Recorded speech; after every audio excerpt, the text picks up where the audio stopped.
नमस्कार। आज हम बात कर रहे हैं 1830 की जुलाई क्रांति की। जी। हमारे पास स्रोत है एक लेख 1830 की जुलाई क्रांति, कारण और परिणाम।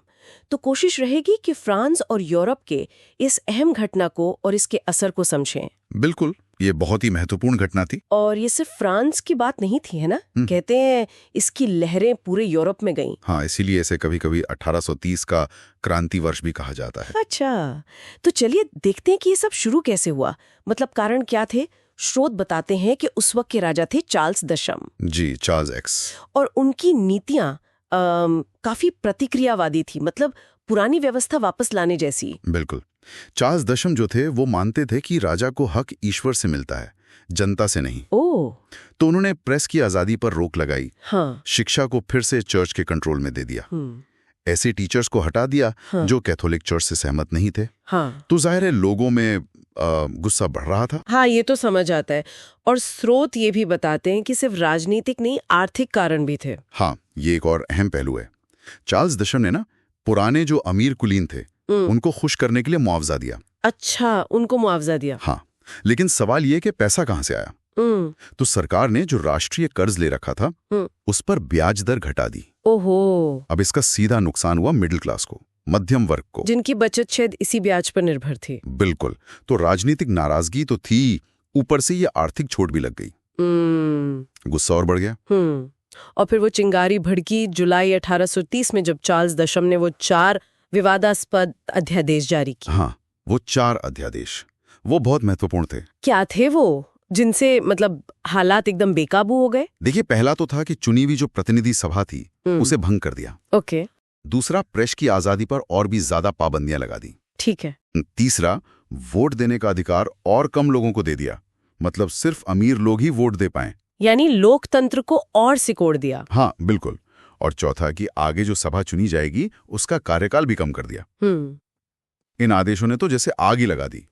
छात्र, सैनिक, मजदूर, सब में गुस्सा चरम पर पहुंच गया। और फिर पेरिस की सड़कों पर विद्रोह। सही कहा।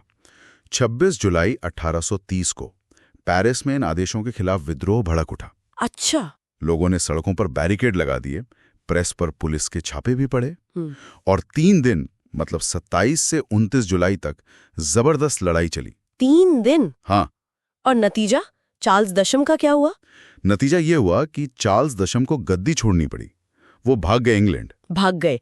तो फ्रांस का क्या, सत्ता खाली तो नहीं रही होगी? नहीं, उनकी जगह लीड ड्यूक ऑफ ऑर्लियंस ने, जो लुई फिलिप के नाम से राजा बने। Louis Philippe. लेकिन क्या ये सिर्फ एक राजा की जगह दूसरा राजा आना था, या कुछ बड़ा बदलाव था? नहीं, ये बहुत बड़ा बदलाव था। लुई फिलिप फ्रांस के राजा नहीं कहलाए, बल्कि फ्रांसीसियों के राजा बने।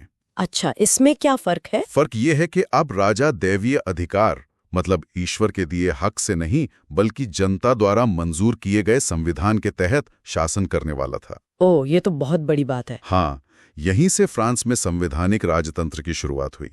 मतलब राजा रहेगा पर संविधान के दायरे में। तो हम कह सकते हैं कि ये मध्यम वर्ग की जीत थी, क्योंकि उन्हीं को आर्थिक चोट भी पहुंची थी। निश्चित रूप से इस क्रांति ने मध्यम वर्ग को राजनीतिक ताकत दी, और जो पुराने अमीर थे, कुलीन वर्ग और चर्च, उनका असर काफी कम हो गया। लेकिन जैसा हमने शुरू में कहा था, इसका असर सिर्फ फ्रांस तक नहीं रहा। बिल्कुल नहीं, ये बात ध्यान रखने वाली है। तो यूरोप के बाकी हिस्सों पर क्या असर पड़ा इसका, ये जानना दिलचस्प है। जैसे ही फ्रांस में क्रांति की खबर फैली ना, तो ये चिंगारी जैसे दूसरे देशों तक पहुंच गई। बेल्जियम में, जर्मनी के कुछ राज्यों में, इटली में, पोलैंड में, वहां भी विद्रोह और आंदोलन शुरू हो गए। सच में? हाँ, बेल्जियम तो डच शासन से आजाद होने में कामयाब भी हो गया। अरे वाह। हालांकि पोलैंड का विद्रोह रूसी सेना ने दबा दिया, लेकिन इस पूरी घटना ने, इस क्रांति ने, वो जो पुरानी व्यवस्था थी ना, जिसे 1815 की वियना कांग्रेस के बाद मेटरनिक व्यवस्था कहते हैं, हाँ, जो राष्ट्रवाद और लोकतंत्र को दबाना चाहती थी। बिल्कुल, उस व्यवस्था को एक बड़ा झटका लगा। यूरोप में लोकतांत्रिक आंदोलनों को एक नई ऊर्जा मिली। तो अगर संक्षेप में कहें, इस पूरी जुलाई क्रांति का मुख्य महत्व क्या था, मतलब कि टेकअवेज क्या है? देखिए, पहला तो फ्रांस में राजा के दैवीय अधिकार का अंत और संवैधानिक राजतंत्र की शुरुआत। दूसरा, पूरे यूरोप में लोकतंत्र और राष्ट्रवाद की जो लहर थी उसको बल मिला। ठीक। तीसरा, मध्यम वर्ग एक अहम राजनीतिक शक्ति बनकर उभरा। हाँ। और चौथा, धार्मिक स्वतंत्रता और समानता जैसे विचारों को बढ़ावा मिला। ये दिखाता है कि कैसे एक देश की घटना पूरे महाद्वीप के भविष्य को प्रभावित कर सकती है। वाकई, तो ये सिर्फ एक राजा का तख्ता पलट नहीं था, इसने फ्रांस और यूरोप के पूरे राजनीतिक और सामाजिक ताने बाने को गहराई से बदल दिया। बिल्कुल, और ये एक सोचने वाली बात भी छोड़ जाता है ना। क्या? कि आज के दौर में जब सूचना, विचार सब कितनी तेजी से फैलते हैं, तो एक जगह होने वाला कोई सामाजिक या राजनीतिक बदलाव कितनी जल्दी और शायद किन अनजाने तरीकों से दुनिया के दूसरे हिस्सों पर असर डाल सकता है। ये तो बहुत प्रासंगिक सवाल है, आज भी सोचने लायक बात है।